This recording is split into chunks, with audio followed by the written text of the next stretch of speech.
What's up, guys? It's Toad back yet again as usual. This is going to be the college football week 7 video. The season's already almost over and it just started. It's insane. I got 4 plays on the slate here. I'm going to talk about the top 25 versus top 25 matchups, maybe a couple other games.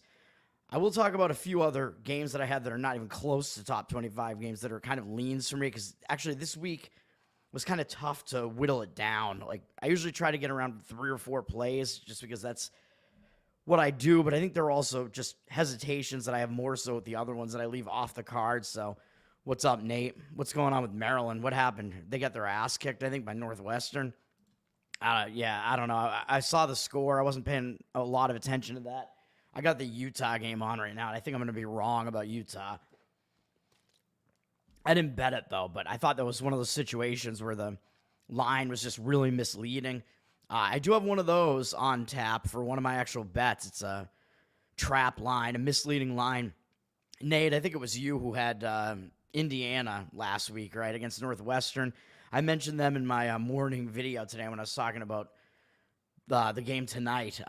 I mentioned that I think you were getting unlucky for a lot of that game because Indiana was just putting up a ton of yardage and dominating the yardage, but then it was a 3-point game, though, at that point. So then at that point, it's like you need to get lucky to actually get out of there with a win, and somehow Indiana scored 2 touchdowns. You had minus 13.5. All right, yeah, because it was minus 16.5 at close, so you got a better number on that. So good for you. All right. Let's get into this, man. I hope this doesn't take this long this week. Last week was almost 2 hours. I mean, not that I hate like hanging out with you, but it does, I don't know, kind of take its toll. But let's talk about these top 25 games. We'll start with the Red River rivalry, because you're not allowed to call it the Red River shootout anymore because we have to be a bunch of bitches about guns or whatever. I'm gonna still call it the shootout. Except I don't think this game is going to be a shootout. Texas, Oklahoma, of course, Big 12 rivals for forever, and now they're SEC rivals. They both joined the SEC at the same time. They're both facing each other now, as they do. I think they always play this week in October as well. It's always a neutral site game, I think, somewhere between where Texas and Oklahoma play. Where is this game this time? It's at the Cotton Bowl in Dallas. I don't know if it's always there or not, but whatever. It's a neutral site. You like Texas? I don't love Texas in this game. I like the total more than the side in this one, but Texas, I mean, yeah, they haven't done anything wrong so far. They're 5-0. Everybody knows this. They're ranked number 1 now, but I'm not going to say that I actually think that they're the number 1 team in all of college football here. I mean, you know me, like, I don't just abide by what the rankings say. Like, I actually think probably Georgia is still a better team than they are, even though Georgia can't beat Alabama. Alabama may be better than them as well. I'd have to go back and look at the power ratings. Texas is obviously up there. They're at the very least a top 5 team, but they really have not faced a difficult schedule so far. And I know they've blown out all these teams, but most of these teams are pretty bad, even though UL Monroe, they keep continuing to pull off upsets and shit. I don't know how. And Mississippi State is their only SEC game so far, and that's like Mississippi State is so bad that they like don't even belong in the SEC. So I'm basically throwing out like all of these games except Michigan. Yeah, I mean, Michigan is a pretty good win. They had to go to the Big House, but that was back before Michigan had switched to using Origin. Michigan was not as good as they are now at the very least. I think Michigan was still kind of finding themselves. They're still not that great, but they've improved since that loss, I will say. So Texas found, like, they got to play Michigan at a really good time, I would say. So I still don't think we know who this Texas team really is. And they do have Georgia up next. Speaking of Georgia, I mean, I don't think they're going to overlook Oklahoma. I mean, this is a huge rivalry game, but will they have, like, one eye looking ahead to this huge matchup against Georgia? I don't know, man. I mean, that is kind of just, it's a big game looming on the horizon. So I don't know. I don't know if that's going to be a distraction or not. This Red River rivalry always just seems to have weird stuff going on in it, man. Like, you see big underdogs sometimes in this matchup pull off ridiculous upsets. It's called the shootout because a lot of times it's a very high-scoring affair, but I don't think that's going to be the case in this one. Oklahoma and Texas are both coming out of byes, by the way, so they both had byes. Oklahoma went into the bye on a worse note, I will say. Texas was just blowing everybody out. Oklahoma, I mean, their offense is not very good, and that makes them look worse, like in the recreational bettor's eye. So, like, I'll go look at the percentages in a minute, but I assume Texas has got to be public in this game, even though they're laying like 2 touchdowns in this game. The public is only going to be playing Texas because they score so much, and Oklahoma looks like they can't score at all, and they only scored 16 against Houston. They lost to Tennessee. Tennessee's more of an offensive team than a defensive team. Only put up 25 in that one, and one of those was like a garbage time touchdown at the end. So, yeah, I know. The Oklahoma teams of years past, Oklahoma's a really good offensive team and terrible defense, so they were pretty much the epitome of a Big 12 team. But interestingly, basically at the same time that they move over to the SEC, they've almost become like an SEC-style team where they are more defense-oriented. They do have a good defense, but their offense is not very good. They went into the bye on a bad note. They lost to Tennessee, and then they probably know that they escaped in this game against Auburn. I mean, that was a game that I lost on, and Auburn had that game in hand, man. It was an 11-point game in the fourth quarter. I think Auburn threw a pick 6 or something. Auburn completely outgained them.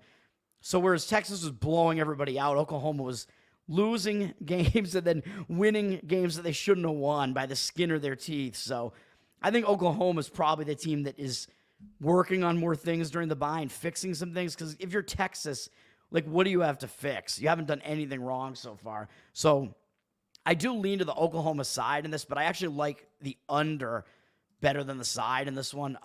Let's look at the market on this. Texas is actually up from 15 to 15.5 now. I thought it was 14.5. 71% of the tickets, only 67% of the cash. So you know me, if I see a high ticket percentage and not as high a cash percentage on a road favorite especially, I'm not going to really want to be laying those points with that team. For the reasons I just stated, like Oklahoma, you're not getting the better defense in this case, so I'll get into that in a minute because this is why I like the under. Texas has one of the best defenses in the country. So Oklahoma's defense is good. Texas's is even better.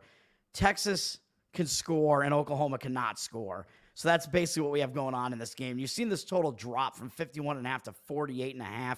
78% of the tickets coming in on the over. I mean, it's the Red River rivalry, so the public is only going to come in one way on this. They're only going to play the over. They want this to be the shootout, the Red River shootout. I got to stop calling it the rivalry, but I don't think it's going to be one in this case, as this indicates to me that there's some big, like, professional money coming in on the under in this one to knock that down. 51 is a key number in college football totals, and I think the next one down is 47, I believe. I don't play a whole lot of totals, but I think that's the case. So you're missing the boat, though, if you like the under in this one, because 51, getting under 51 would have been a lot better. Even if you got under 50, 50.5, it's probably a pretty good bet. I still lean to the under, but I'm not going to be playing it under 48.5 at this point. Just got to let that one go. But because the total is so low and Oklahoma does still play pretty good defense, and I think this is going to turn into a defensive game, that's why I like Oklahoma to cover the huge number. And because Texas, they may just be in the slightly worse spot, as I already explained. But Texas, they have a really good defense. Oklahoma has a pretty decent defense. So I think Oklahoma's defense could slow down Texas's offense enough to keep this under the total, and Oklahoma probably is going to have difficulty scoring in this game. I don't think Oklahoma is going to be putting up a huge point total against a really good Texas defense. So that's the analysis on that one. Texas State Fair. You're going to the Texas State Fair? Second in scoring defense, and they have what are we talking about? A quarterback that can barely throw? Who's the quarterback for Texas now? I don't even know. To me, I thought it was just a constant battle between Ewers and Arch Manning. I don't even know what they have going on with their quarterback, their quarterback scenario there. Charles, what's up, brother? Yeah, the spread's getting bigger. I don't know, man. Well, you know my thoughts on that. Yeah, Oklahoma skips the end zone like they skip the pussy. Red River Pew Pew, we can call it that. Starting the end tower, baby. Oh, Oklahoma's quarterback? Yeah, Ewers is good. I don't know what's going on with Arch Manning. I don't even know who Oklahoma's quarterback is, man. He's a guy that is like their successor to Dylan Gabriel. He came up in their system, and yeah, their offense is not very good. All right, other big games here. I mean, Penn State, USC, it's not a top 25 matchup, but it's close. I mean, USC, who I'll talk about in a little while from now, just got knocked out of the top 25. So this is close to a top 20. USC was like, what, 11th or 12th? And because they lose to Minnesota, now they're completely out of the rankings. I mean, all right. But this looks like a difficult spot for Penn State to me, man. I mean, Penn State, yeah, they've won every game so far, but their biggest win is against Illinois. I mean, that's a decent win. Illinois, not that bad a team.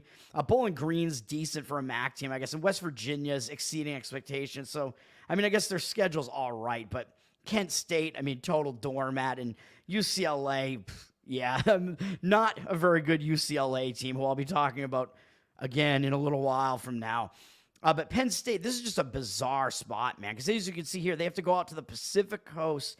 These are these new Big Ten matchups. And Big Ten and ACC have these bizarre cross-country trips. And Penn State has not been out of the Eastern time zone this year. I think West Virginia is still in the Eastern time zone, right? In Morgantown, I believe so. So Penn State, first time all season and first time in I don't even know how long. They have to go out to the Pacific Coast and play USC. At least for them, it's not a night game because I think that would make it even worse. But I still think this is a bad scheduling spot for Penn State, man. Just bizarre travel spot there. And I don't think they have any time off either, right? Oh, I went to statistics. I wanted schedule, man.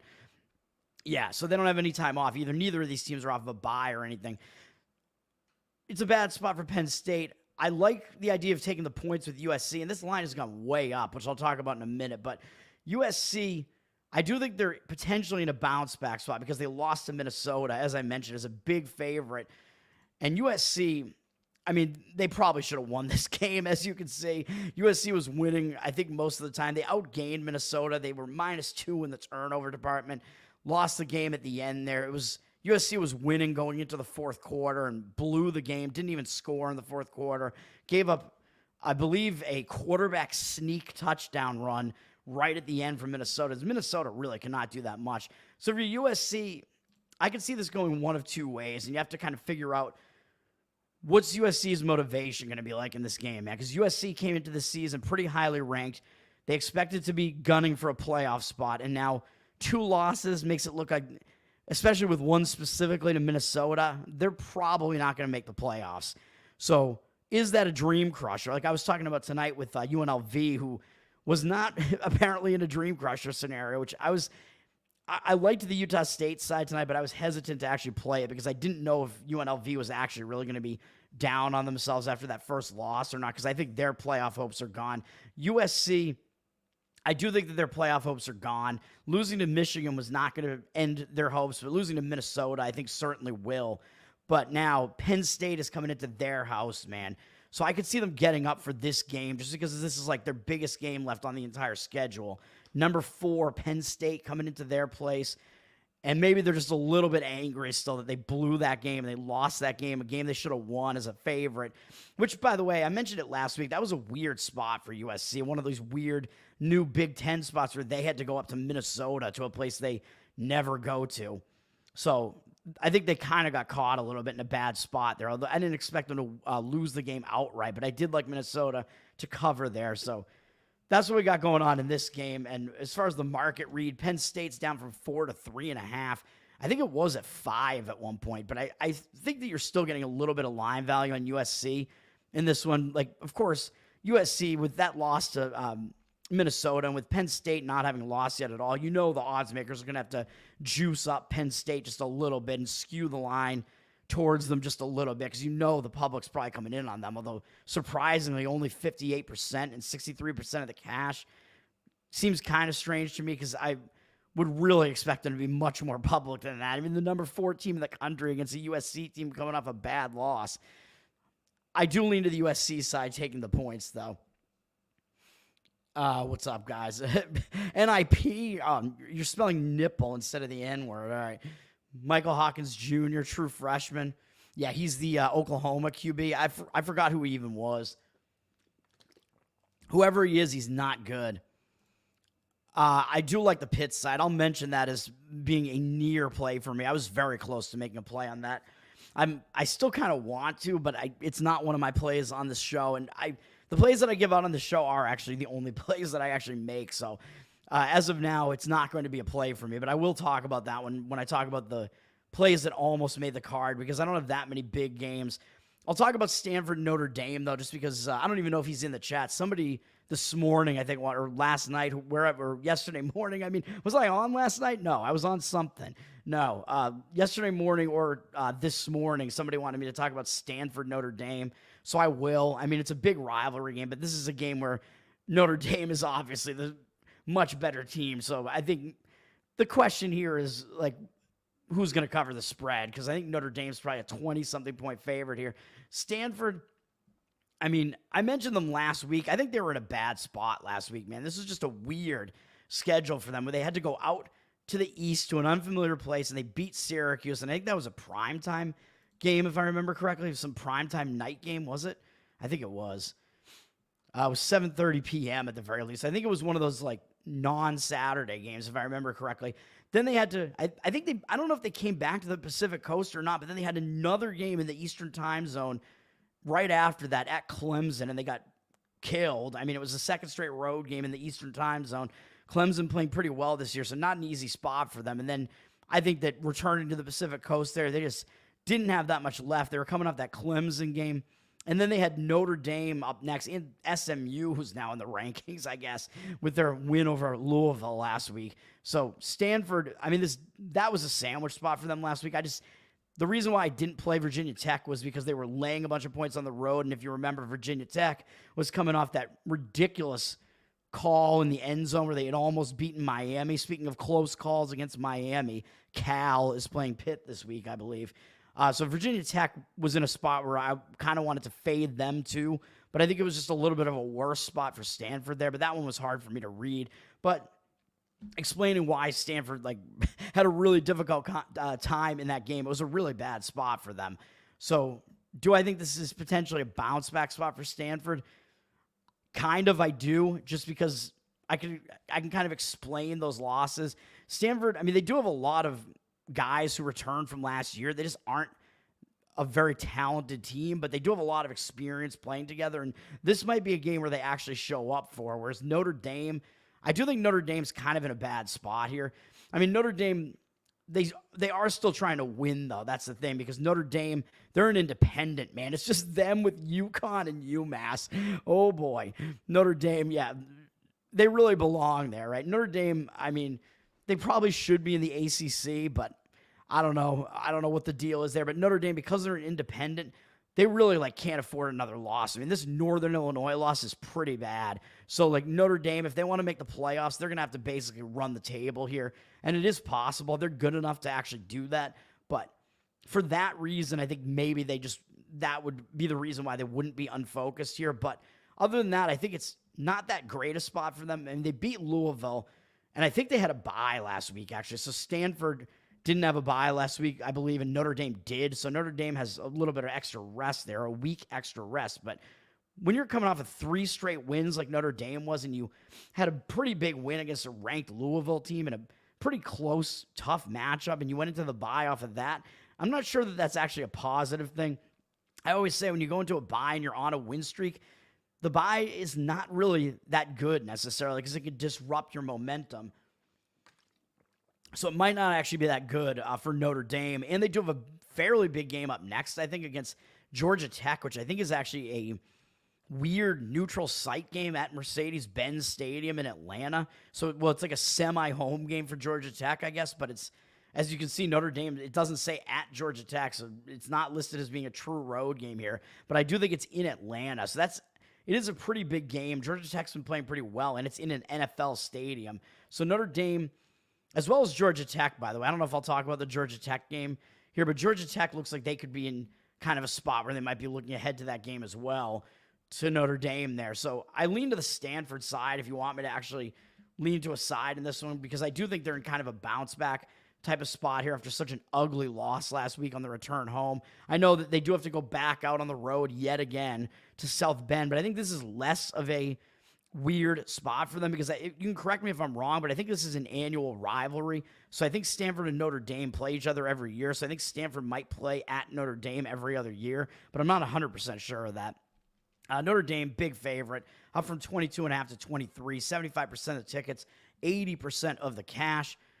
The spread is also the total, is also really low, down from 47 to 45.5 with public money on the over. It looks like 66% of the tickets and 54% of the cash on the under. So some actual legitimate movement, it looks like, coming in on the under. So if you wanted to take a huge amount of points with Stanford here, I think you'd be getting value playing Stanford in this game, man, because the total is just so low, and you're taking 23 points, which is more than half of what the spread, more than half of what the total is. Seems like there is maybe some value in taking that amount of points there with a total that's that low. So I lean to the Stanford side. BYU, I'll remind me to talk about BYU. It's BYU, Arizona, right? Talk about every game, yeah. I'm going to try not to do that, but at least there aren't that many top 25 games, so I'm going to get through this quick. Remind me, I'll talk about Cal Pitt. Well, I was going to talk about that one anyway. Arizona, BYU. All right, screw it. I don't even know what I think about this game, though, really. Arizona, they lost to Texas Tech. I believe that was last week, right? They were returning home. I thought it was a bad spot for Arizona last week because they were coming home from beating Utah in, high elevation, basically. A big win, but it was against Utah without Cam Rising. And he is back, by the way, in this game, but he was not looking good in the first half. So that reverse injured player theory, man, continues to be a thing there. But that was a big win for Arizona anyway, even though it was against Utah's backup quarterback. So they were coming off of that, and I thought it was kind of a sandwich spot because they had a ranked BYU team coming up next. But it is a third road game in the last 4 games, and I think there might have been a bye mixed in there too, but still, that's not the easiest spot for them, but because they lost to Texas Tech as a favorite there, I do think maybe it was because of that sandwich spot, and I think they may have been looking ahead to this one, so they may be in kind of a bounce back spot here and may show up and play better here, especially, it's a BYU team that keeps rising in the rankings, and BYU, speaking of rising, and BYU is undefeated, but they faced an easy schedule, but it hasn't been that easy. SMU and Kansas State are both pretty solid wins. SMU on the road, and that was BYU as a double-digit underdog, so definitely deserve credit for that. Southern Illinois, we don't care. Wyoming, very bad team in the FBS, so I don't care about that either. But Kansas State, impressive win, but remember, I actually played Baylor in the game off of that because even though I won money on BYU against Kansas State, it was a really bad spot for Kansas State, and Kansas State was going into an unfamiliar venue too, and Kansas State made a ton of mistakes. So BYU capitalized on turnovers in that game. So the final score, the way that game played was not what the final score would indicate. It was certainly a lot closer than what that final score would indicate. So BYU, they still did play pretty well, though, and beat Kansas State, and then they beat Baylor, which showed me something because I thought BYU was in a bad spot in that one, and they went out on the road, and they still beat Baylor.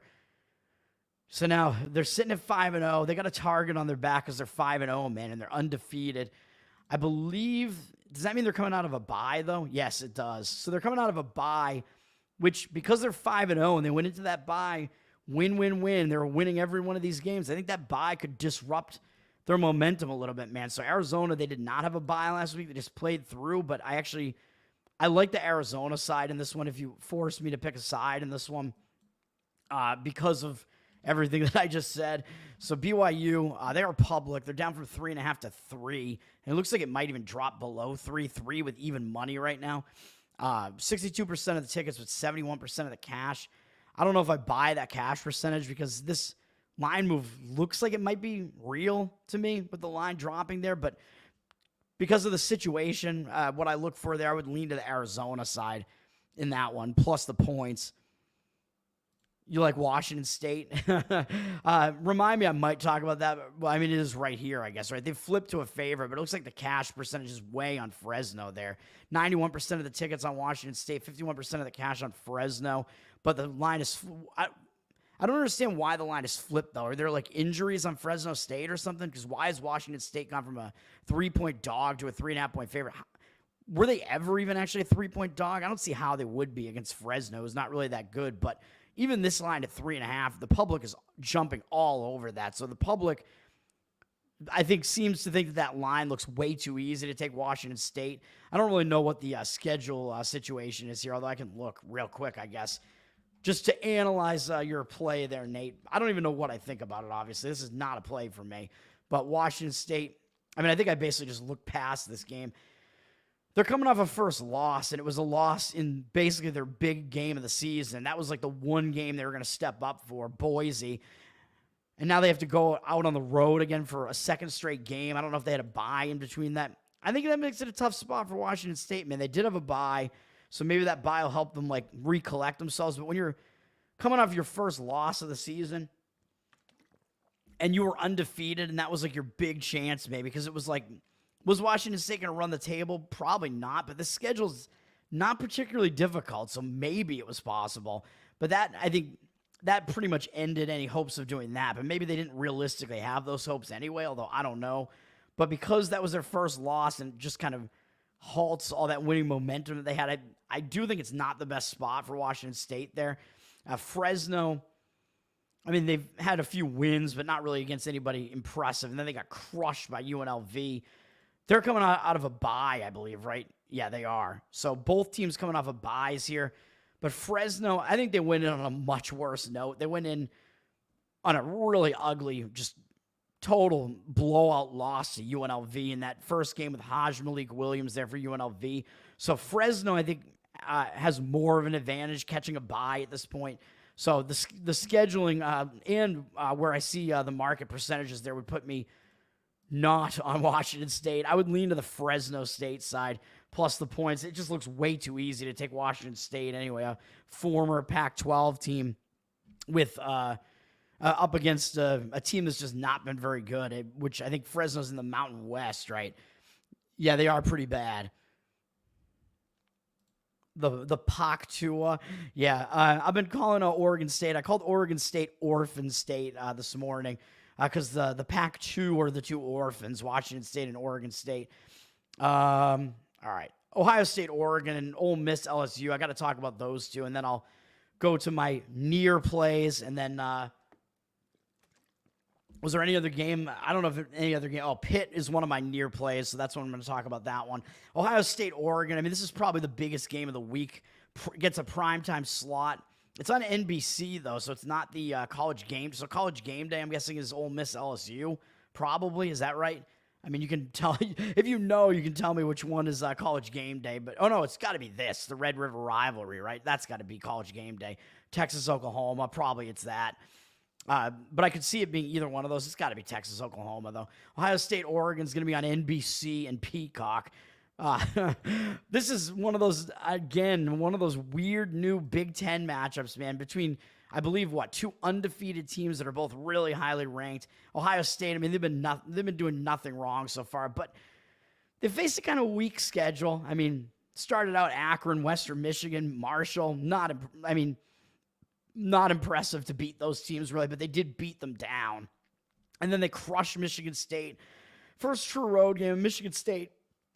I mean, we know that they're like a way down program right now, so not totally impressed by them crushing Michigan State as a 20-something point favorite on the road, but they didn't mess up. I mean, they got the job done, and then they crushed Iowa, which kind of impressive there because Iowa does have a really good defense. Iowa still can't throw the ball at all. They can run the ball a little bit better this year. So, I mean, I guess that's a fairly impressive win. I mean, out of all these wins, that's the most impressive win.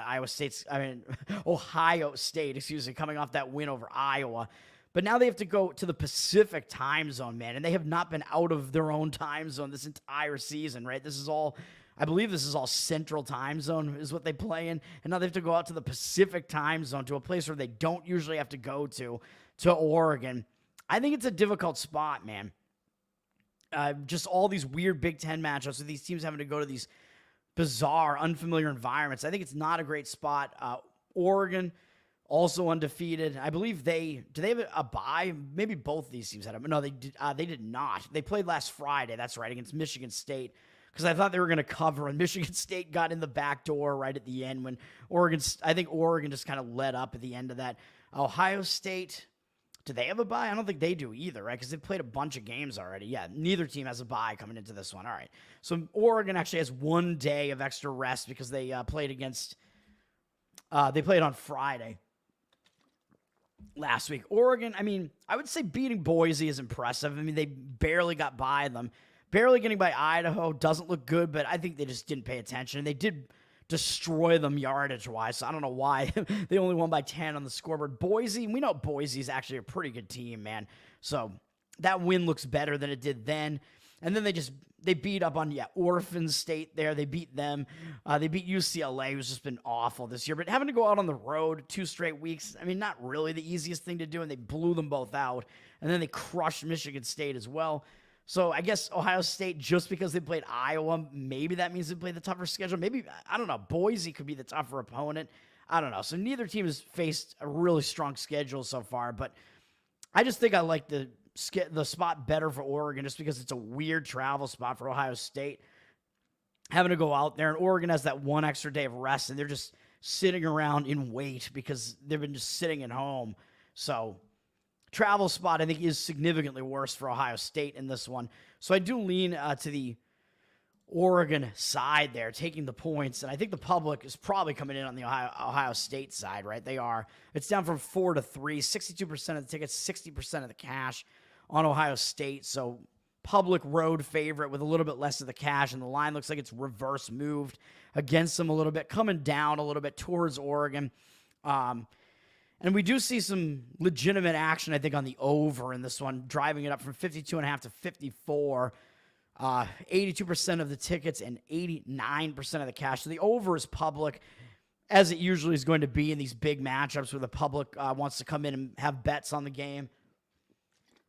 But in this case, the public might actually be right in this one. But, I mean, Oregon certainly can score a lot. I think their offense is probably the better of these two offenses. Ohio State probably has the better of the two defenses, even though you're taking Oregon plus the points. But I think both teams are pretty balanced.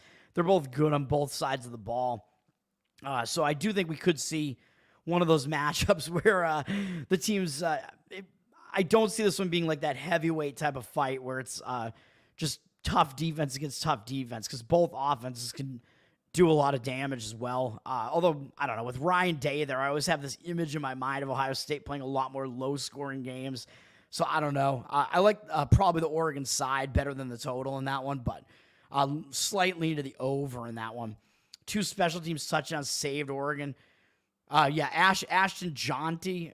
I don't even know if that's how you pronounce his name. Jeanty? It can't be that. The Gene man. I'm going to call him Denim. Big Denim. Ashton Jeanty. Yeah, I mean, he's one of the best players in college football, man. So I don't know. I don't know if we can really blast Oregon for that being the case. And Boise is good, and Genty, I'm going to call him Jaunty anyway. Jaunty. It's because I took French back in the day. I'm going a little français on that one. But yeah, I'm not going to indict Oregon for having a close win there against Boise. And then Ole Miss, LSU. These games are all tough for me to read, man, which is why I'm not playing any of these. Ole Miss, they...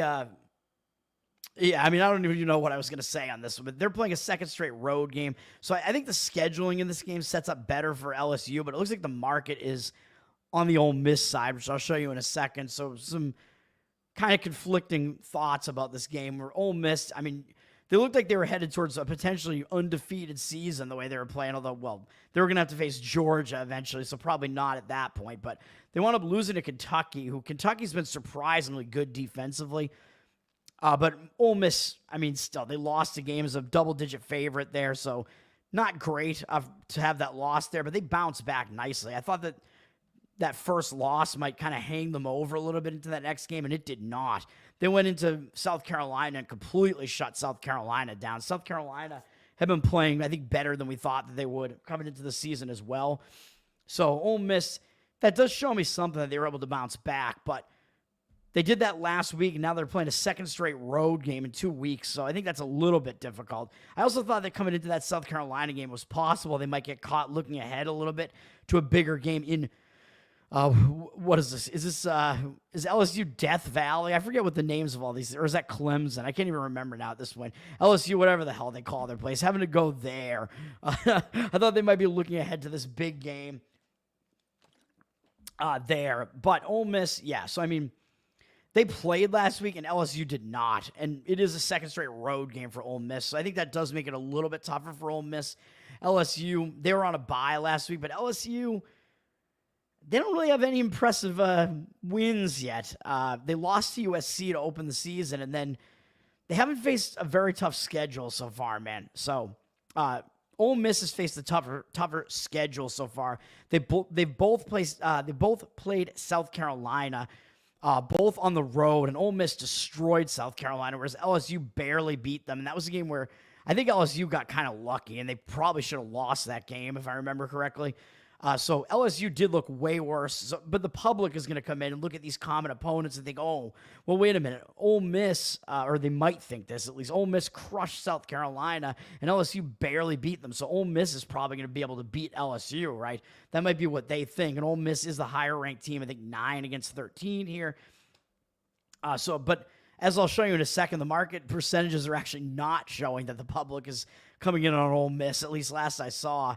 So LSU, I guess, just still carrying that name recognition, or maybe it's because the public likes LSU's offense. I mean, their offense is certainly good. I think LSU probably has the better of these two offenses, but Ole Miss, I mean, maybe that's not even the case, man, because Ole Miss does actually have a good offense, and they have the better defense than LSU. So I actually lean to Ole Miss in this game as well, just for those reasons, even though the situation, I think, might not set up as well for them because LSU is coming out of a bye, but LSU went into that bye, I mean, on a good note, basically. They just blown out UCLA and then South Alabama to go into that bye. So it's possible that they don't really have anything to fix during that bye. Like they won't be able to use that bye to their advantage, really, because everything was working for them. So the bye might not actually be that advantageous to LSU.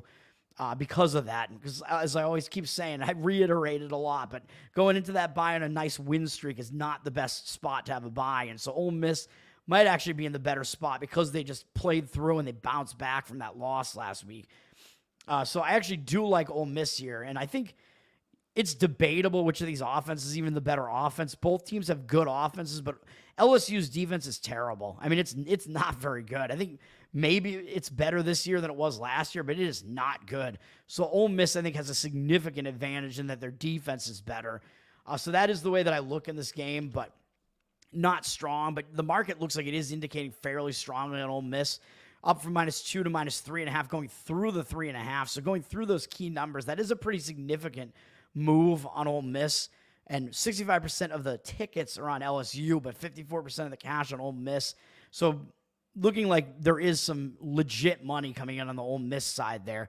And I do agree with it. Je parle un peu de français. I took it back in the day. I can speak it a little bit. And my grandfather was a French-Canadian, so unfortunately I have that French-Canadian blood in me, in addition to the Italian and Swedish in me. But yeah, he was from Montreal. All right, let's get to, do you want me to go to my actual plays, or should I prolong the video longer and go to the near plays? I don't have that many of them. I can talk about the near plays if I even remember what they all were. One of them was Pitt. Pitt was the closest to being a play for me that didn't actually make the cut for me.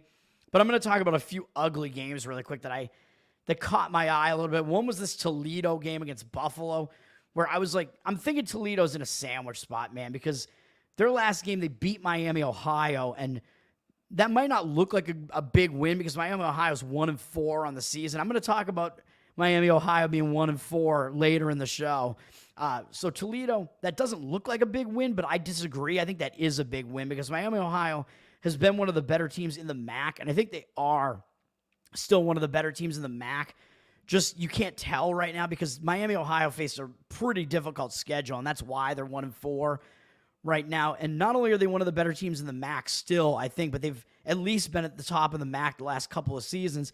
Toledo had an undefeated MAC season last year until, I believe, the final game of the regular season. They were going to be able to, I believe this is what kept them out of the MAC championship. You can correct me if I'm wrong about this, but they faced Miami, Ohio and lost to Miami, Ohio. Or that might have been the MAC championship, actually. They lost to Miami, Ohio, and Miami, Ohio was their one MAC loss last year. And that's what did it for them. So that kept them maybe out of a bigger bowl. I don't know. I don't know where Miami, Ohio wound up going. It probably wasn't like a huge bowl, but still Toledo, I think, wound up in some crap bowl last year. And I think they just didn't really show up for it and they lost the game. But Miami, Ohio was the team that gave them their only MAC loss last year and ruined their undefeated MAC season last year. So do you think Toledo wanted revenge on Miami, Ohio for that? And I think Toledo was probably a favorite in that game when that happened last year too. So yeah, I think they wanted revenge. So I think that win is a lot bigger than it might appear. That Toledo win over Miami, Ohio. And then up next, they got Northern Illinois, who I know Northern Illinois kind of dropped off a little bit, but Northern Illinois is still that team that was in the rankings very briefly because they beat Notre Dame. So I think this might be a sandwich spot for Toledo, man. Coming off that big revenge win, and then with Northern Illinois up on deck, they might overlook Buffalo, but my hesitation is that Buffalo is right behind them in the standings. Buffalo was really bad last year, but Buffalo does look much more competitive this year, so it is possible Toledo doesn't overlook them just for that reason, but I think if they're going to overlook any of these three opponents here, it would be Buffalo, because that was a big revenge game, and Northern Illinois is the team that beat Notre Dame, and everybody knows that. So I think Toledo is not in a very good spot here. And looking at the Buffalo side of things here, I believe Buffalo actually is coming out of a bye. Buffalo's, they went into a bye. Not only did they go into a bye, but they went into that bye losing 47-3 to UConn in their last game. I mean, that looks so bad. Like, you got to know they're probably going to be using that bye to like fix some things and readjust, because that is just such an ugly loss. I think the bye came at the right time. I think you can explain that bad loss too, because the week before that, Buffalo went in and upset Northern Illinois in overtime as a 13.5-point favorite. Guess who won money on that one? On Better Off Dead. Yeah, that would have been me. Because that was the game where Northern Illinois was, they were coming out of a bye, I think, but they'd beaten Notre Dame the game before that. So I thought it was a bad spot for Northern Illinois in that one. Buffalo was able to take advantage of that, win the game, and then that put Buffalo in a letdown spot the next game. And they really did not show up against UConn. Having a bye after that, I think that gives Buffalo a lot of advantages in this game. So I like Buffalo in this one.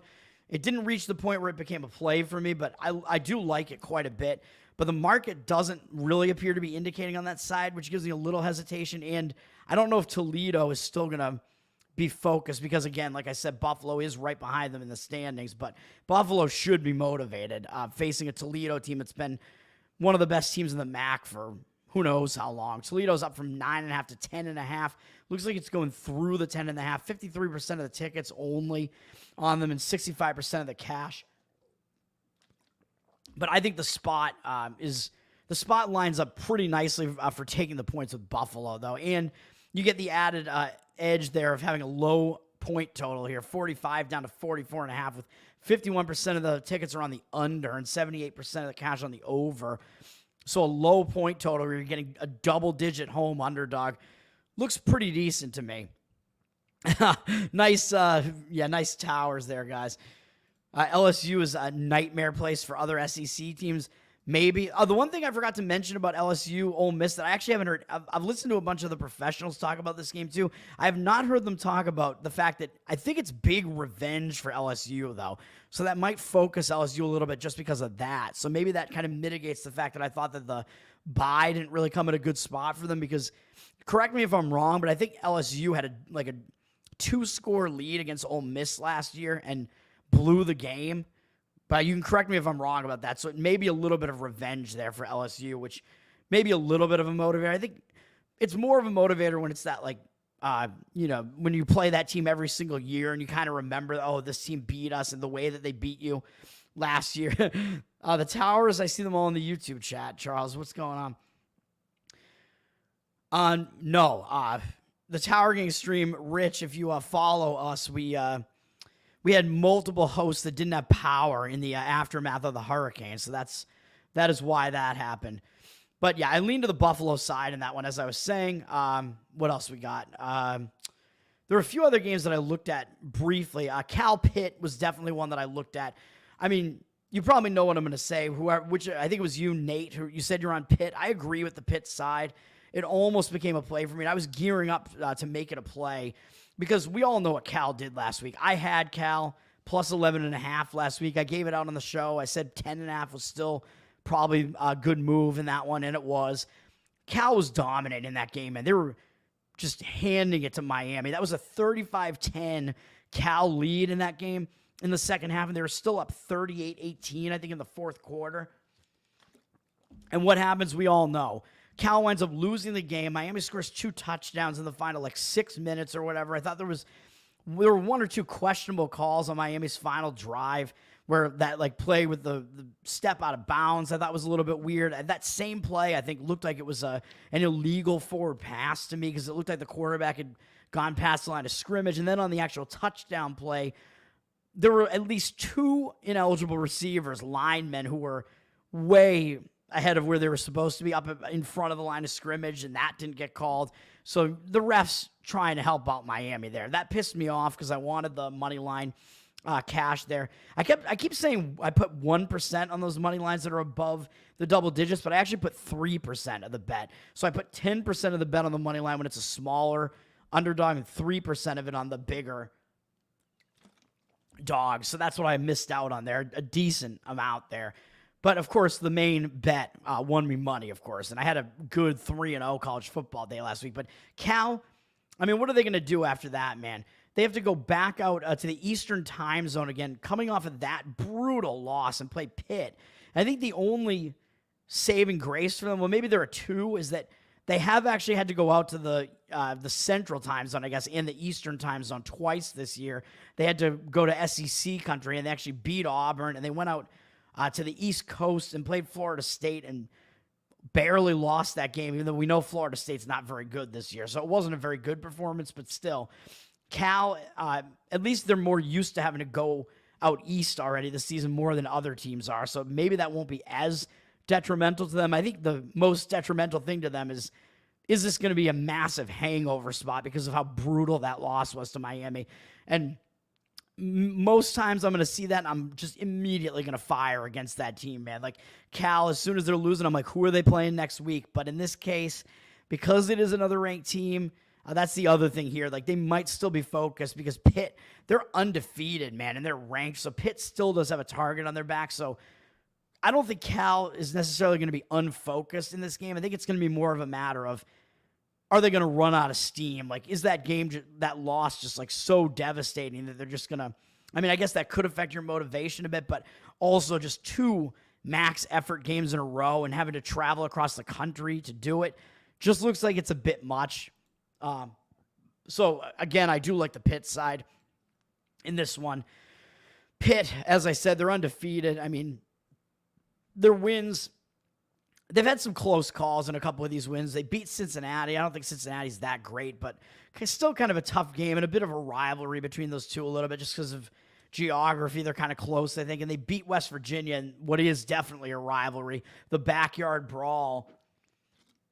They had a big comeback in that game too, but they were able to win it, and then last week they beat UNC on the road. North Carolina, I mean, we know that they're a team that really struggles defensively, so Pitt hasn't played the toughest schedule, but it hasn't been a really super weak schedule either.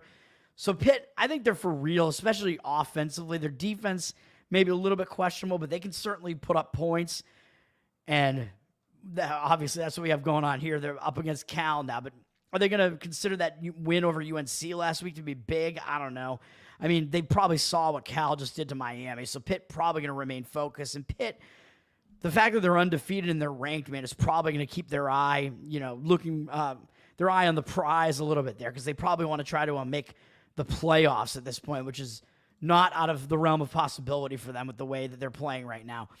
All in all, I like the Pitt side, mostly because I think it's just a major hangover spot for Cal here. Pitt's up from 3 with juice to 3.5, but 3.5 with reduced juice, so not a huge move there, but 63% of the tickets and only 55% of the cash has me kind of questioning it as well. What's up with that cash discrepancy? A lot of times I'll just say screw it and just fire on it anyway because I really like the spot, and I almost did that in this one because I do think it is a bad spot for Cal. If they had if this was a lesser opponent that Cal was facing here and they had a bigger game up next and that would be a sandwich spot, I would almost certainly be fading Cal here automatically.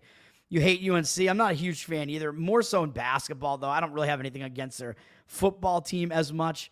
And we're going to talk about UNC's former quarterback who's now starting for the New England Patriots when I do my NFL show tomorrow night. So stay tuned for that, which will be midnight tomorrow night probably is usually when I do these. I had a couple other games that I kind of had my eye on, though, in college football here. Just talk about a few more that are ugly games, but games where I just saw some kind of like scheduling situations that kind of made me go, interesting. One was, this video is going to go way long because I do have 4 plays too. One was this Akron game. I mean, well, what am I doing looking at these horrendous MAC games? I know, right? Akron and Western Michigan. But I'm looking at this and I'm thinking, I don't think this is a very good spot for Akron because they just came off almost beating Bowling Green. And it doesn't look like a big deal, but Bowling Green's been one of the MAC teams that just like pretty consistently gets into bowls at the very least. Bowling Green. Their name is pretty appropriate, the amount of bowls that they get into. But they're one of the better teams in the MAC, usually one of the better programs. I think they're not bad this year either. Their 2-3 record, I think, is kind of misleading because I believe they played Notre Dame and Texas A&M maybe. So they played, whoever it was, they played a couple of really big teams. Bowling Green, in this game though, Akron was hanging with them, man. Akron had the game tied in the final couple minutes of the game, and they wound up losing the game on our touchdown run with 2 minutes, 39 seconds left in the game. So Akron wound up letting that potential upset slip away as a 16.5-point underdog. So I think Akron, they might not have a whole lot left in the tank coming off of that game, man. So I think that puts them in a bad spot, and I think Western Michigan is actually in a good spot because their last game against Ball State, I think both of these games were last week. They were a huge favorite, 10.5. They were a big favorite, and they almost lost to Ball State, even though they actually outgained them. And Ball State was -2 in turnovers. So it's like, how did Western Michigan not win by more than this if they outgained them by almost 70 yards or whatever, and they were +2 in turnovers? How did that happen? I don't know either, but Western Michigan was they were playing way too close of a game against Ball State. It was a 3-point game going into the fourth quarter, 3-point game in the final minute, 47 seconds. Although at that point, I don't know if Ball State had enough timeouts left or whatever to get the ball back, but still, it was a close call for Western Michigan as a big favorite, and it was a close call for Akron as a big underdog. So those are types of spots that I do kind of look for, where I would recommend laying the points with Western Michigan in this game because Bowling Green put such a max effort in there, and they almost were able to pull off this huge upset last week, Akron, against Bowling Green. I can't even talk about it. Akron put in this huge effort and almost pulled off that huge upset of Bowling Green. Whereas on the other hand, Western Michigan was a big favorite, and they looked like they didn't really pay much attention to a very weak Ball State team, and they almost lost to Ball State. Ball State almost had the balls in that game. So I think that puts Western Michigan, that means when you almost lose as a big favorite like that, that usually will refocus you. Whereas Akron, I think they could be in a big hangover spot off of that big effort as a big underdog. Western Michigan is favored here at 9.5. They got 63% of the cash on them, and 70% of the tickets over on the other side on Akron. So the market seems to pretty strongly agree with me on that one, Western Michigan. I don't have a play on that one, but it is close to being a play for me. I do like that. It kind of comes down to like my feel almost at the end of the day as to which ones I actually wind up firing on and which ones I don't. So I hope all of them win, but I hope that my leans that almost make my card don't do better than my actual bets. That's the thing. When that happens, it's really brutal, and I'm just like, I wish I just fired on every single one of these, man.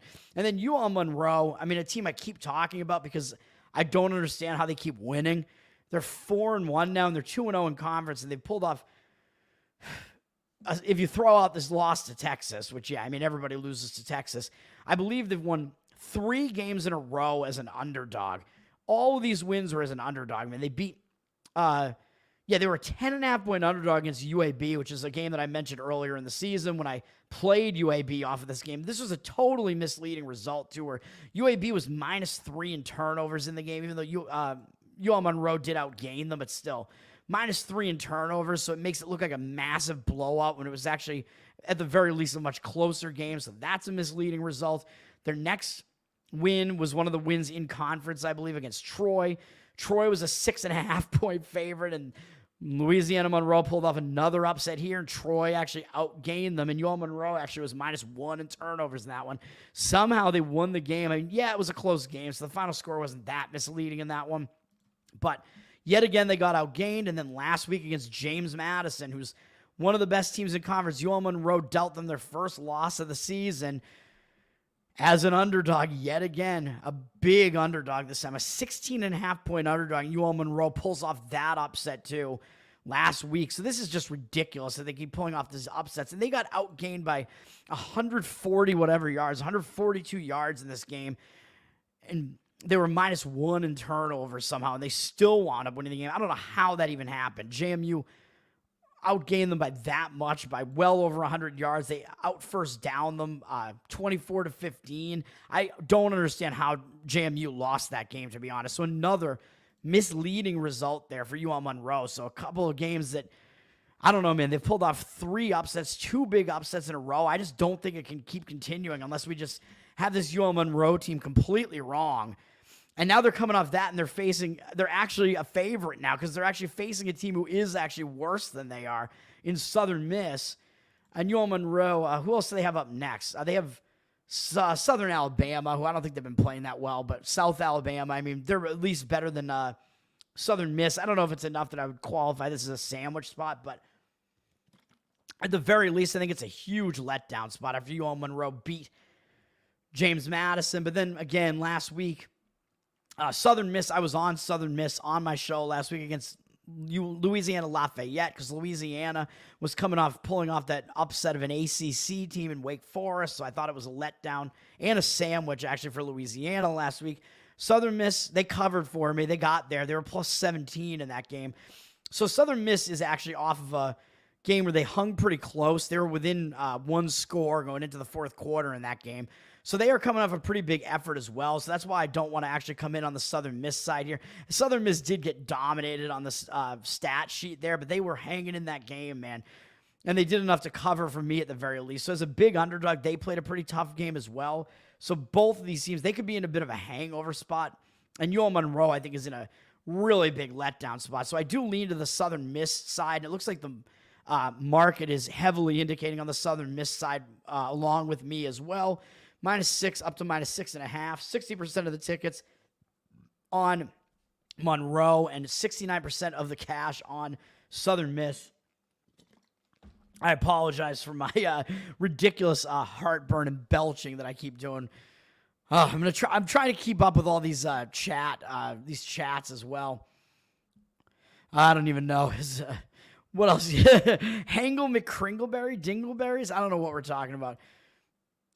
Starting out this October betting, Virgil, I'm up. I'm even with my Padres loss tonight, which don't get me started on that. Maybe I'll talk about it on my morning breakdown tomorrow. I'll be talking about the hockey card and the baseball game on the morning show that I do in a few hours at this point, really. I do have ailments. We all know this.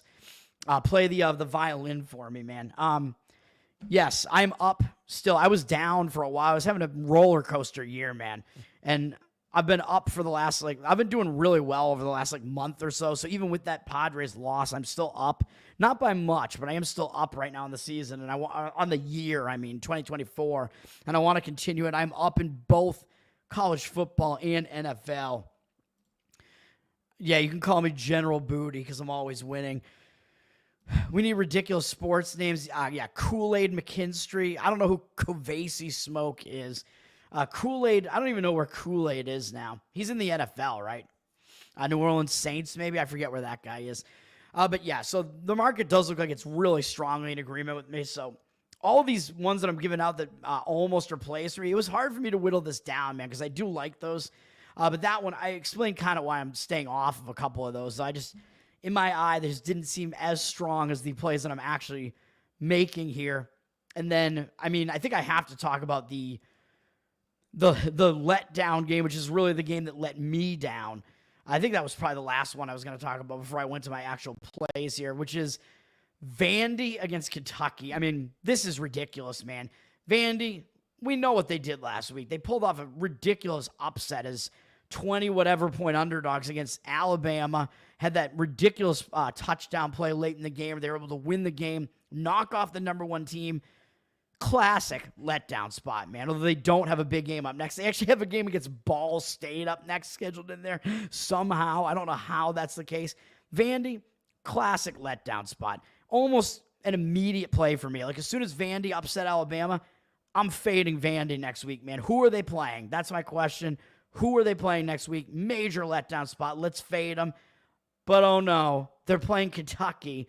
And Kentucky, they're in a spot where they could actually be in a little bit of a bad spot as well, because they pulled off a big upset in their last game as a double-digit underdog against Ole Miss on the road. I think they were a huge underdog, actually. Not as big as Vandy was, but 15.5. And I think Vandy was 22, somewhere in that range last week. So Kentucky, they pulled that off 2 weeks ago. And I was like, who's Kentucky playing next? Let me fade Kentucky in their next game. They have a bye, and now they're facing Vandy off of an upset of Alabama. So give me a break, man, even though I did have a lot of games that I liked this week, as you're finding out.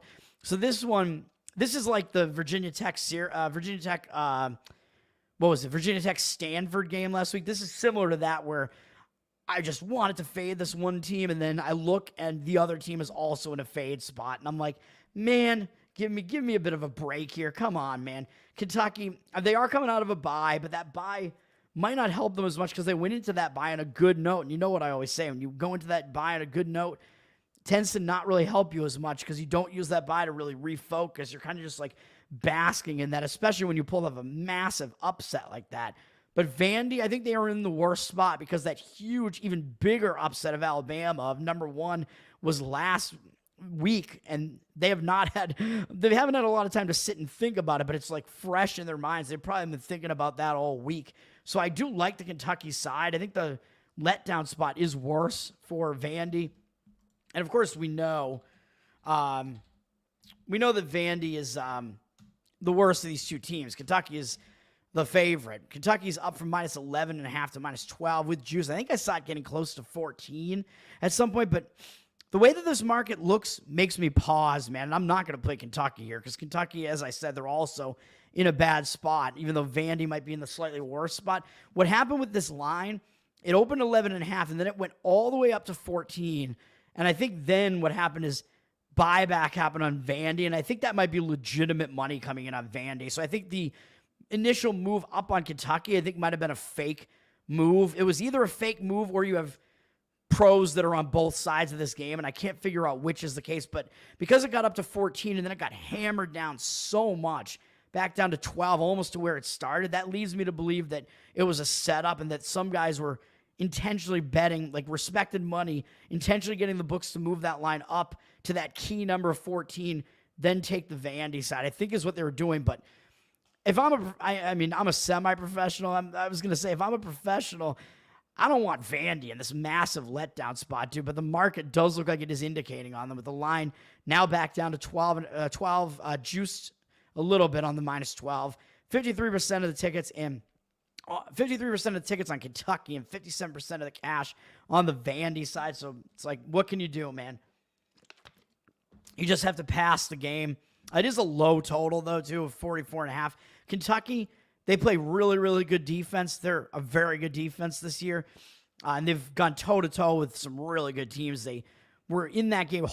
They held Georgia completely down, and then they held Ole Miss completely down and beat them. So this Kentucky defense is legit.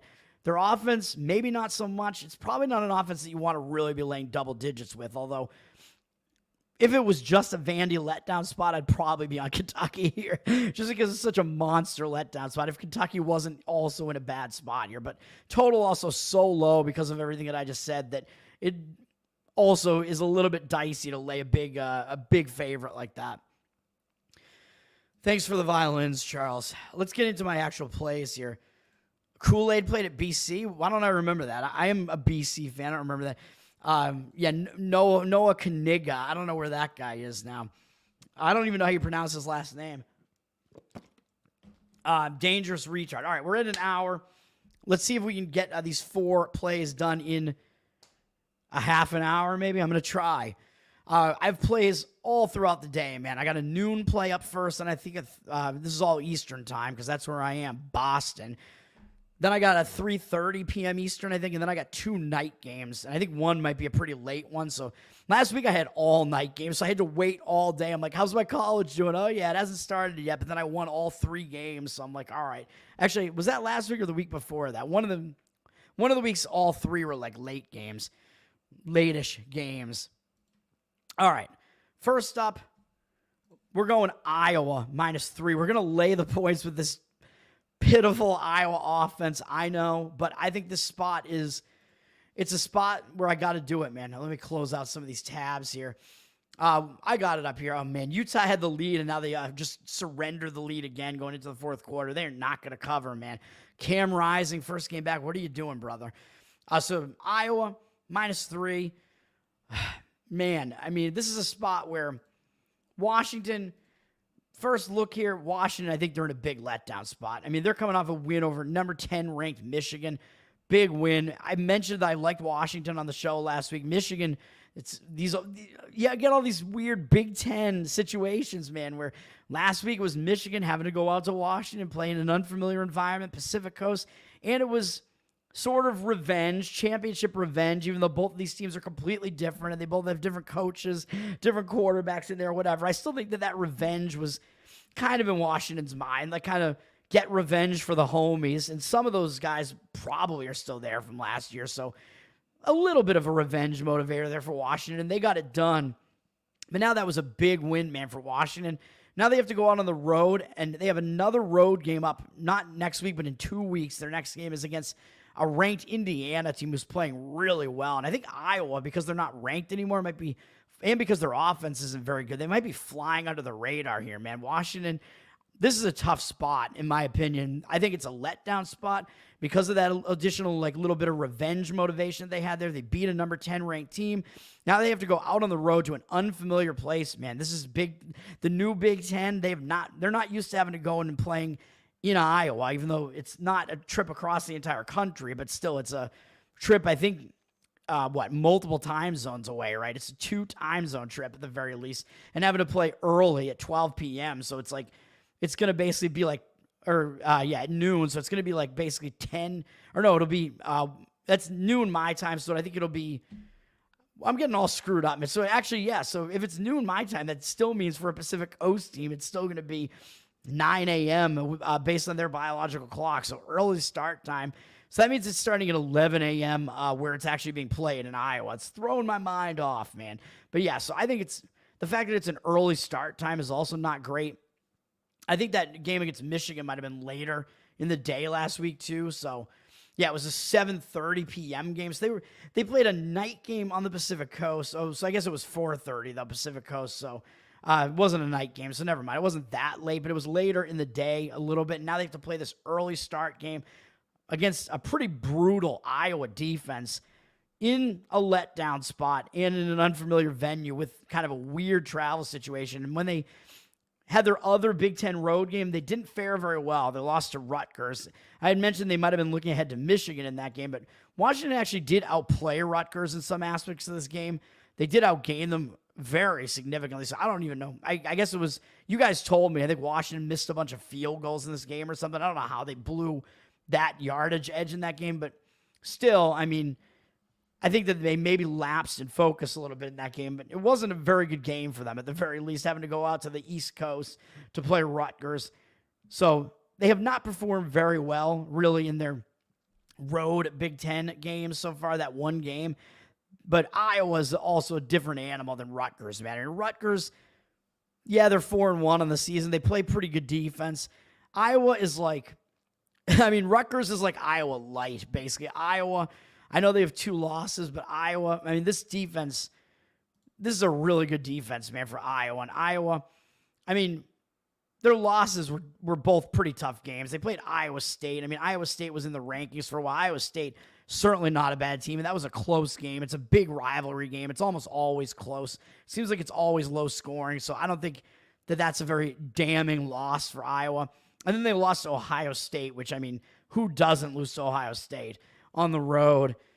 So I think this is a spot where Iowa is going to get back to business here. I don't think Iowa, even though they were in the rankings, I don't think they really had like legit like like playoff aspirations or anything like that coming into this season. So even though I know they were in the Big Ten championship last year, but they kind of defaulted into it, which is kind of why I liked them. And they barely missed covering the spread in that game just because they scored 0 in the entire game. They missed by a garbage field goal by Michigan at the end of that. That's how I lost the spread bet on that one. On Iowa, like plus 23 and a half, whatever it was. They wound up losing by 26. Give me a break, but that was last year. Iowa, I think they're in the better spot to bounce back here. They're not off of a bye, but last week, I mean, yeah, it's a game you get up emotionally for, I guess, to face Ohio State, but it was just a thrashing. So I think that they're just going to want to bounce back from that. I think it's a much worse spot for Washington here. So I'm taking Iowa. Iowa doesn't really have anything huge up on the horizon, really. So I do think they will be focused on this, especially because they're coming off a blowout loss. So I like Iowa in this one. And, of course, they're hosting this, and it's a very unfamiliar venue. I know the total is pretty low, and you're laying points with an Iowa team that can't really throw the ball that well, and they just play really good defense. So that worries me a little bit, but you're not laying that many points here. And this is going up still, so the market is indicating on Iowa. It's up from minus 2.5 juiced, up through the 3 now. It looks like it's 3 with juice now, so hopefully there's still some straight 3s out there. Straight 3 sounds like a small boner. 57% of the tickets on Washington and 67% of the cash on Iowa. So the market seems to agree with me on that one. Iowa minus 3. That's play number 1 out of 4 that I have here. Under the hot Iowa sun. I don't know how hot does it get there. Does the sun really beat down on people? I don't know. In Iowa. Next up, this is the trap game, basically, that I was alluding to earlier in the show. It's a game where you look at this and you're like, what is going on with this line? This is a game where you have a team that is 1-4 and is a road favorite against a 4-1 team. And it's a team that I mentioned is definitely not as bad as their record looks. This is Miami, Ohio, minus 2.5. I'm playing this one. I looked at this and it just really caught my eye. It was one of those where I'm like, this is just absurd. Like, what is going on here? Miami, Ohio, they're actually down from 3.5, but with reduced juice down to 2.5 with juice on the 2.5. I found the straight 2.5, so it does look like it's headed back upward, though, but I still don't necessarily mind laying a 3 on this.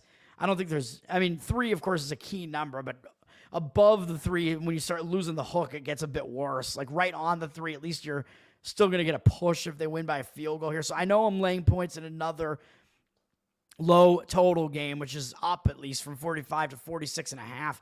Does look like there is some play on the over in this one, up to 75% of the cash and 60% of the tickets. So at least in this one, it looks like there is cash driving the total up a little bit, thinking that maybe it'll be a little bit higher scoring, which will help me because I need this team to win. But at 2.5, it's not a big spread. I mean, it's still basically like pick the winner in this one, so I'm fine with that. 68% of the tickets are on Eastern Michigan here. The public's going to come in on Eastern Michigan, man, because they're going to be thrown off by this line. But I'm going the other way with this. And 86% of the cash, it looks like this is pros versus Joes. So 2 games in a row here. The cash discrepancy is way on the side of the team that I'm playing, but the ticket percentage is way on the other side. So 2 games that look like they're major pros versus Joes discrepancies here. And the Joes are coming in and thinking, I got to take the points here, right? Because look at this. Miami, Ohio's 1-4, and Eastern Michigan's 4-1. How is Miami, Ohio laying 2.5 or 3 points in this game, right? Like, what is the deal here? I'm getting points with a 4-1 team at home against a team that's 1-4. Like, the public's got to be thinking free money, right? Like, just give it to me. Yeah, okay, not so fast. I mean, I'm obviously going the complete other way with this. I'm laying it with Miami, Ohio. Miami, Ohio, look at this schedule, man. For a MAC team, this is not an easy schedule. I mean, say what you want about Northwestern and how bad they are. They suck offensively, whatever. Still, to start the season, going on the road to Northwestern, I know it's not Northwestern's like real stadium either. It's playing in some local venue there because Northwestern Stadium is being renovated. Still, you're playing a Big Ten team on the road as a MAC team. That's not an easy thing to do, and they only lost by a touchdown. So, their defense didn't play too terribly in that game, I guess, but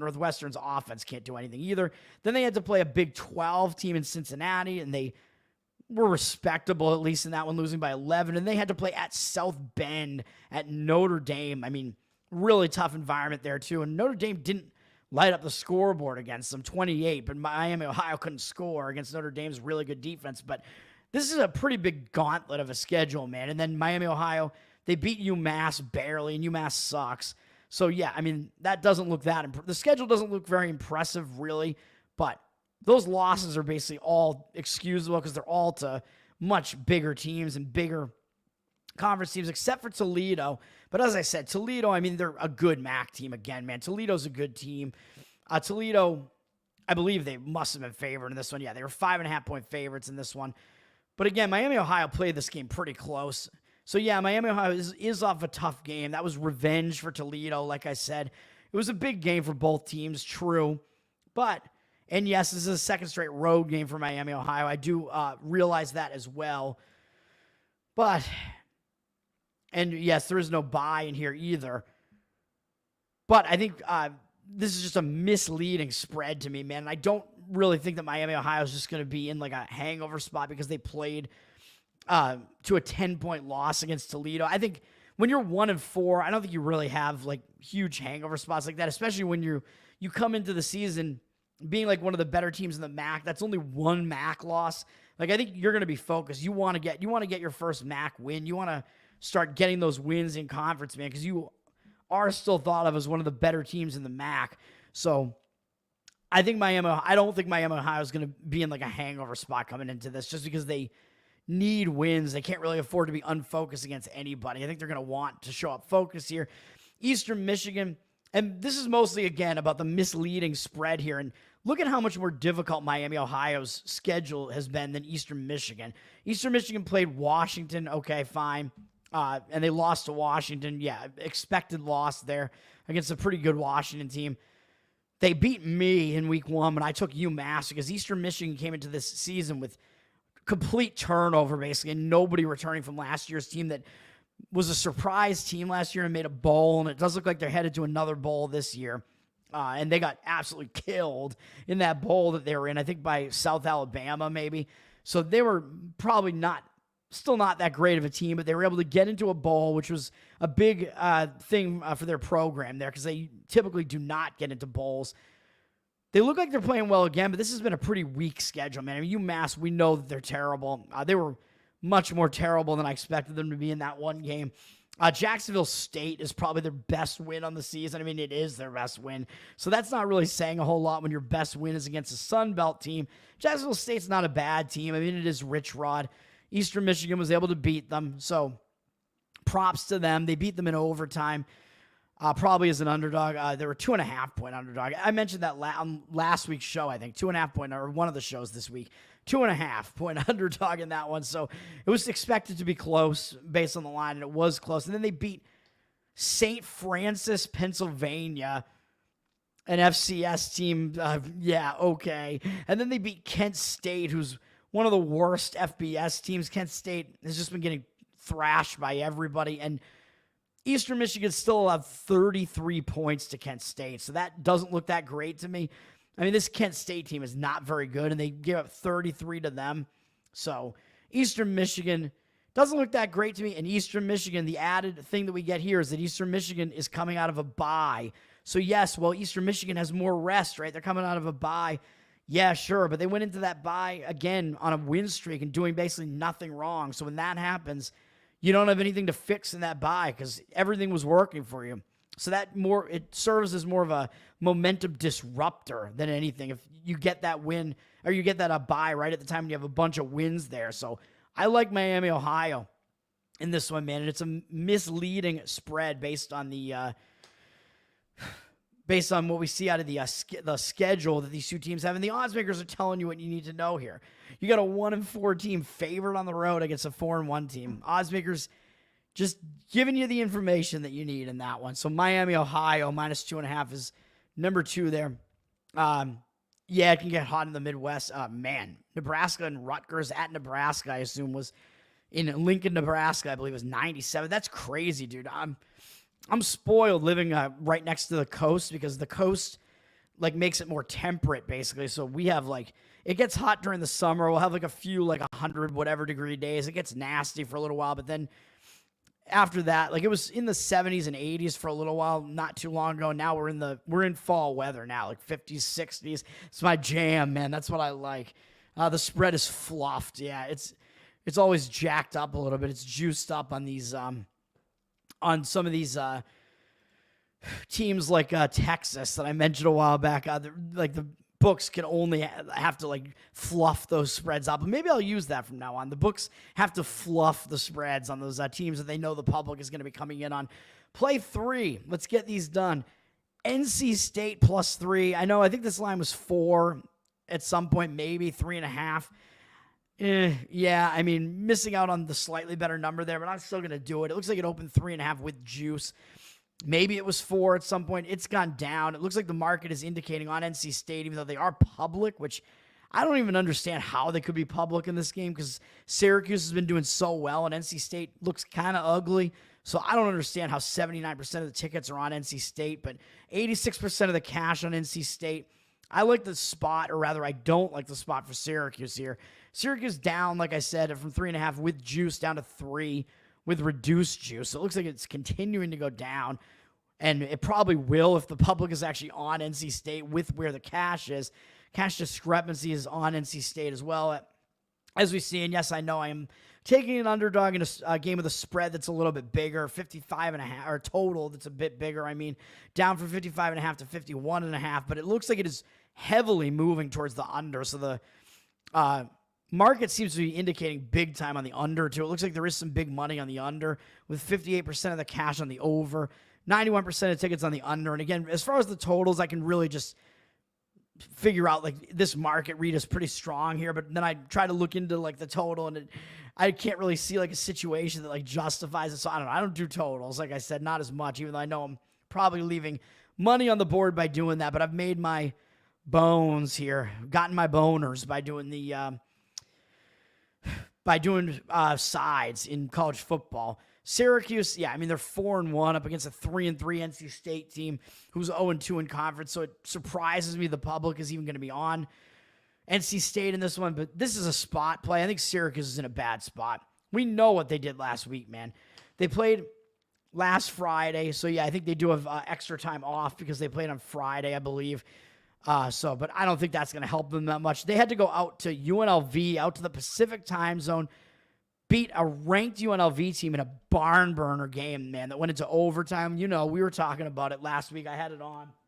I always have these close matchups on, man, when I'm doing these shows. I know how to pick them, right? I just have whatever's basically on ESPN on here, but so many of these games wind up being good. But yeah, this was a crazy high-scoring game that went into overtime. Syracuse was able to beat a ranked UNLV team that had gotten really hyped in the previous week with Haj Malik Williams there after Sluka abandoned the team as their quarterback, and UNLV got super hyped the previous week. So I think UNLV was kind of in an emotional letdown spot, and that's why they lost to Syracuse in that game. But Syracuse, I mean, look at this travel spot, man. That was the first time they had to even go out on the road at all, and they had to go out to the Pacific time zone. So that's why I thought that maybe UNLV had a little bit of an edge there just because of the travel spot being so weird for Syracuse. But this might be where they get caught now, man. They're going into a stretch where they have to play 3 straight road games, and they do have a bye after this, and then they have to play a midweek game, I guess, against Pitt coming up next. But I think this is a sandwich spot, man, between 2 ranked teams. They went out and they beat that UNLV team and dealt them their first loss, knocked them from the ranks of the undefeated. Big time road game there that they got up for. Had to travel out there to do it. Pulled off an upset in that one as well. Overtime. Big effort game, and now they have to travel back east. They have to go on another road game here and go to NC State, who hasn't really been doing much of anything. And up next, they're going to have this Pitt team that's really been looking good so far that is ranked. So I think in this spot, they could overlook NC State, man. It is a sandwich spot. This is one of the ones that I looked at, and I thought it was one of the stronger sandwich spots here. NC State, I think they're going to be motivated because they're still looking for their first conference win, man. They're going to want to do something. And they're coming off another fairly ugly loss. And NC State really hasn't looked very good, but 2 of their 3 losses are to Tennessee and Clemson. So, I mean, they did give up a ton of points in those. Yeah, their defense hasn't been playing well, but still, I mean, those are pretty good teams, so those losses kind of excusable. And then the loss to Wake Forest last week, maybe not as excusable, but Wake Forest, I mean, they're not a horrible team, and that was a close in-state matchup there. And Wake Forest, I think, plays like the role of little brother in the state of North Carolina. I think Wake Forest tends to be the little brother to all of the rest of the big North Carolina teams there. I think they're little brother to North Carolina, NC State, and Duke. So Wake Forest probably was motivated. And Wake Forest, I think they were coming off that loss to Louisiana Lafayette, right? So they got caught in a sandwich spot, as I mentioned. And they bounced back from that, and they played a much better game against NC State going into that. That was a bounce-back spot and a game where they were probably going to be a bit more motivated. But now I think NC State likely it's their turn to bounce back now because they didn't play well in that game. They lost in a game that was a close spread. Well, NC State was a favorite. They should have won probably. They were a 4.5-point favorite. They probably know that. They actually outgained Wake by 100 yards. Out first down them, out possessed them by 11 minutes. Pretty significant there. And NC State had the lead late in the game too, man. So I think they realized that they should have won this game. They were winning by 10 with 8 minutes or so left in the game, and they wound up blowing the game and giving up 2 straight touchdowns late. So in a way, you could say that's a brutal loss, and it might hang them over, but I don't really think so. And they're still looking for their first ACC win, and I think they know they should have won that game, and I think it's going to be more like a situation where they get a little bit angry, and the spot is just really bad for Syracuse. So that's that play. That is on North Carolina State, NC State +3. The city stinks when it's that hot. Jacksonville, Florida, I think tends to stink really bad in the summer, and Venice. We're in the middle of Cocktober, Charles. We've rated 2 dicks already, although the one that I talked about on the shortened show this week, my co-host has not even seen it. I'm the only one who's seen it. Arizona is so dry that it kills the smell. New York City smells horrible, and you know why? It's because the trash is ridiculous, dude.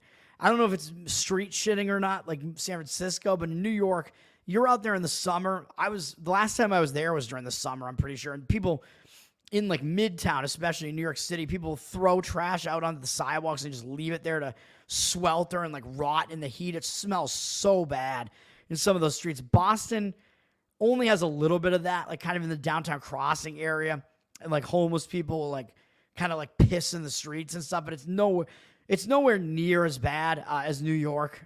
So people think that Boston is like basically like New York, but not as big or whatever. Boston is way smaller than New York, dude. Boston's a pretty small city. Like, very much of it is walkable. So even though it is bad, it's a blue city, but it's nowhere near as bad as that. Come visit. It's definitely not as bad, although it is starting to get worse. And there are like stabbings and thefts at the Boston Common or whatever, which used to be a much safer place. And that's close to where Downtown Crossing is. So that Downtown Crossing is kind of seeping in there. Kick them all out, man, obviously. Unleash the cops. Yeah, really cool. Yeah, Michelle Wu, worst mayor in the history. She makes me long for Mayor Menino, man. Tom Menino, he was a long-standing Boston mayor, and he died not too long ago. And he was mayor up until, I don't know when he stepped down or decided to retire from being the mayor or whatever. But he was bad. I mean, he was a Democrat. He was pretty bad. But the good thing about him is that he was completely retarded. Like, it was so hilarious, dude. It was awesome having that guy up there. And he at least seemed like he like vibed with like actual like normal people. So I really wish we had that again. Bring back Menino. Yeah, Mumbles Menino. Bring him back at the very least. All right. Last play, right? Yeah. This one is probably the one you're gonna question me the most on. Like, what the hell am I doing? UCLA +4. Let's do it. This one, man. I mean, I gotta do it. And here's one where it's a ridiculously low total, and I'm getting it an underdog price. So there you go. There's one where you're getting value, getting a bunch of points here. This is a fade of Minnesota, man. This is not because I think UCLA is any good at all. I think the spot is really bad for Minnesota, so that's what I'm doing. Minnesota is down from 4.5 to 4 as the favorite with juice, so it hasn't moved that much. 51% of the tickets are on them, so they're slightly public because UCLA has been that bad that Minnesota is a road favorite against them, and Minnesota is getting slight amounts of the public action. But we do see 67% of the cash on UCLA, and it looks like the line is moving in that direction. So I do think it's legitimate, at least the way I read this for now. I hate when I wake up the next day, though, and the market is completely shifted, and I'm like, no. But I'm relying on my situational handicapping here as well, man, to try to get this done. Oh, man, Utah cut it to 3. 5:42 left, and it looks like they have the ball in. Do they have the ball in field goal range again, or did they just kick the field goal? They must have just kicked it. So I think they're about to have to kick off, but maybe I'm wrong about that. All right. Talking about Minnesota here, I mean, the public is actually going to come in on Minnesota a little bit because they've seen Minnesota play pretty well against good opponents the last 2 weeks, and they're 3-3. And UCLA, they haven't done anything. They're 1-4, 0-3 in conference. Minnesota, I think they're in a bad spot at this point, man. Look at this gauntlet that they faced the last few games. They had to face Iowa, and yeah, they got crushed by Iowa. And then they faced Michigan, and I was on Minnesota in that game against Michigan. I thought it was a bad spot for Michigan. It was kind of a sandwich spot. I think that was after Michigan had the win over USC, which was kind of like their legitimizer after everybody was saying, oh, Michigan, they're way down this year. And Michigan had the Washington game up next, so that was a sandwich spot for Michigan here against Minnesota. So I liked Minnesota in that one, and Minnesota played fairly competitively, even though Michigan was beating them by more than what the final score indicates. Minnesota got a little bit in that back door there. Got that cover from me. I'm fine with it. I'll take it. But at least looking at the scoreboard there, Minnesota played Michigan pretty competitively, and it was a game where they didn't allow a lot of points to Michigan. So I would say, yes, they did play pretty competitively there. And then they had another big game coming out of that. They had USC coming into their house, and USC was ranked 11, and Minnesota upset them as 9.5-point underdogs and knocked them completely from the rankings.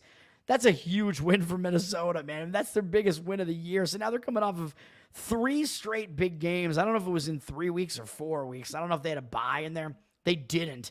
So 3 straight weeks they've played get-up games, 3 weeks in a row, basically, against Iowa, Michigan, and USC. And now they have to go out to the Pacific Coast. And this is going to be the first time they're leaving their time zone this entire season. That Michigan game is their only true road game so far. Not a huge amount of travel there to go to the big house. Now they're having to go out to the Pacific time zone and play a 9 p.m. game. And I keep saying, even though I know they're not an East Coast team, they're a Central team. But still, it's pretty difficult. You go out there and you have to play a game that's going to finish at midnight my time, which is like 11 p.m. Their time. So it's still a late game there. It's an unfamiliar venue that they don't usually have to go to. And it's a letdown spot because they're off a big win over USC. And again, 3 straight big games in a row. This spot does not look good for Minnesota. And I got to try to not repeat myself so much on this show. I do know that. I repeat a lot of the same. I reiterate everything too much, so I'll try not to do that. They don't have a big game up next against Maryland. They actually have a bye up next, so maybe they'll be looking forward to that bye a little bit too. But this looks like a spot where they could just get caught, man. I think this is a bad spot for them. And on the UCLA side, because they're 1-4 so far, and they don't have any wins, and they're new to the Big Ten, I think they're still going to be motivated just because they want to get that first Big Ten win, man. And where is that going to come? Because they have to go out on the road again after this to Rutgers and Nebraska. So I think they're going to be focused on this game just because they keep losing and they want to finally get that first win. And this is finally they have a game where maybe it's actually a winnable game for them. Because their other 2 Big Ten games, of course, were against Oregon and Penn State. Not very winnable games there. Even though they were at home against Oregon, they were like 20-something point dogs. Penn State, they were like another really big underdog on the road there. So UCLA, they haven't really had it easy. And Indiana's ranked now. So look at the schedule, though, for UCLA. So even though they're bad, maybe they're not really as bad as they look. They beat Hawaii on the road to start the season. Not an easy thing to do. And Hawaii usually plays in week 0 for some reason. Hawaii had already played in week 0 this year as well. So they had to go out to Hawaii, and Hawaii already had a game under their belt. So that was a weird spot. And UCLA still escaped with a win there, even though they should have probably won by more as a big favorite. Then after that, they face Indiana, who's ranked now. And then LSU, Oregon, and Penn State. So they've faced a very, very difficult schedule. And now they finally get – this is going to be the weakest opponent that they've faced since Hawaii. So maybe they'll actually be able to do something in this game for once. So UCLA, they're not good, but I think maybe they're a little bit worse than the record. They're a little bit better, than the record would indicate. Maybe the record makes them look a little bit worse than they actually are. So I like it. I'm going to play UCLA, take the points in that one. And I think that's going to do it for me, man. Hour and a half this time. We're getting it done. Those plays for me, I know I mentioned a lot of leans there as well. The actual plays I have right now are Iowa -3. I don't know why I capitalized that, but it's just emphasized even more. Iowa -3. Miami, Ohio -2.5. NC State +3 and UCLA +4. I want to win, man. I always want to win. I'm greedy. I'm feeling. I didn't feel it last week though. I feel this card felt like there were so many games that I wanted to play, and I felt like I kind of, really had to discipline myself here and pick the spots where are there things that are going to make me hesitate a little bit more to play these particular games? Yeah, so I just kind of had to stay off of a couple of those for a couple of those reasons, but. That's the way that I did it this week. Last week, I hated the card. Only came up with 3 plays. Wasn't confident that much in them, and they all won. So, that means this week when I had too many things to look at, it's almost the opposite. So, this week, I'm going to lose every single play, obviously. Iowa. All right, man. I did not see the Jim Rome pretending to be Mumbles. I don't know. Charles, yeah, come up to Boston, man. Come hang out. Guys, thanks for hanging out in the chat, everybody. JC, I'm not playing preseason NBA, man. I don't play the preseason. I got way too much to pay attention to. I can't pay attention to preseason. NBA is my best sport, though. I think over my entire lifespan doing this and over the last couple of years, both, NBA has been my best sport. So we'll get that going again. College basketball has been pretty decent as well.